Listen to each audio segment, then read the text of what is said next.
awal mula masuknya Yahudi ke Jazirah Arab ini, lebih tepatnya kita mulai dari kisah seorang raja Yaman bernama Rabi'ah bin Nasr.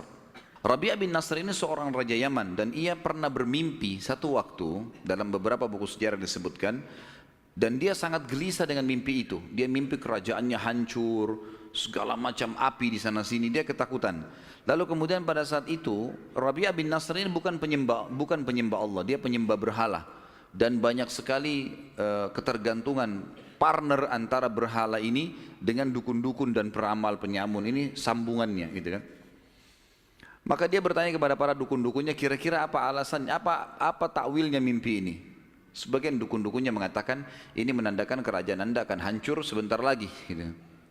Maka Rabi'ah bin Nasr karena ketakutan dengan takwil mimpi itu, dia pun akhirnya mengeluarkan mayoritas keturunannya, anak-anaknya, sebagian istrinya, kemudian kerabat umumnya, yang kerabat besarnya dia dipindahkan di wilayah sekitar Irak ya. Dan di wilayah sekitar Irak inilah berkembang pesat keturunan dia, dan nanti akan dikenal ada seperti Nu'man bin Bashir.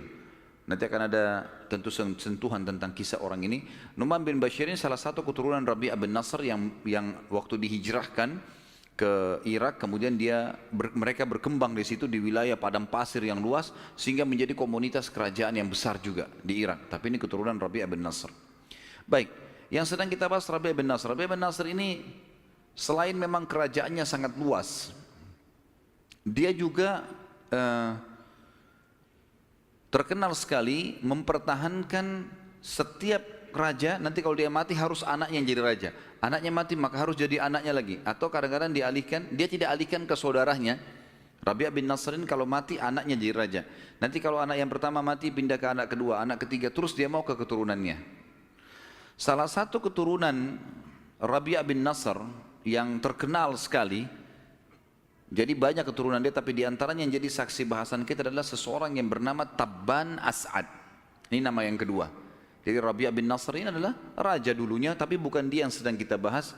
Ada keturunan dia yang bernama Tabban As'ad. Tabban As'ad ini kerajaannya luas, secara fisik orangnya kuat, tampan, kaya raya, keturunannya banyak, gitu kan. Dan menjadi tradisi orang-orang Arab pada saat itu, dan sampai sekarang sebenarnya masih terjadi.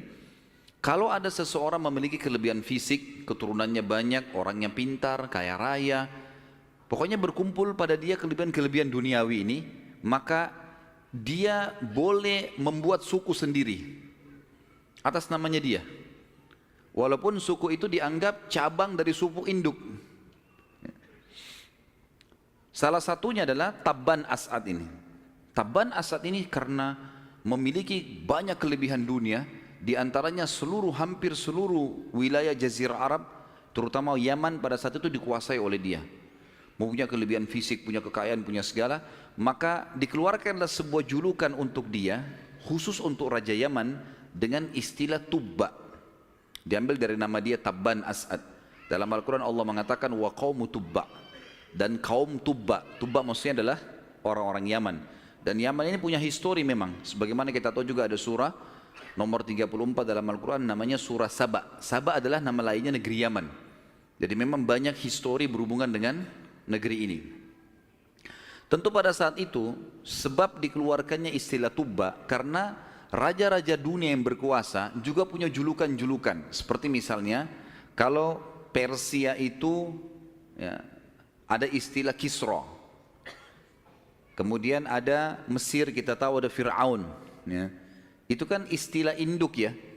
Jadi Fir'aun itu sebenarnya istilah setiap orang yang ternobatkan jadi raja di Mesir pada saat itu. Seperti misalnya yang bermasalah dengan Musa alaihissalam, itu ada Ramsis ya.